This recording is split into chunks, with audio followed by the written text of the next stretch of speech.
Kettlebell Sumo squat. So biggest difference with the normal goblet squat is where our legs are going to be. Goblet squat, they're just slightly wider than shoulder width.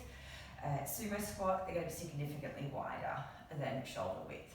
So have a kettlebell in between your legs, bend down, keeping your back up, nice deadlift to it up. Swing the goblet set the kettlebell into goblet position. Breathing pattern is same and consistent as always. Breathing in at the top, bracing that core, down. Breathing up as we come up. Think about keeping that chest up, knees out, driving through the feet. Going to parallel or below. This is what it looks like from side position. Nice. Notice the feet are turned out.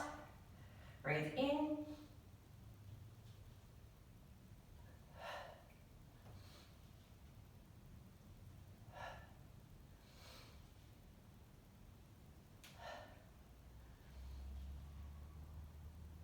And when you're finished,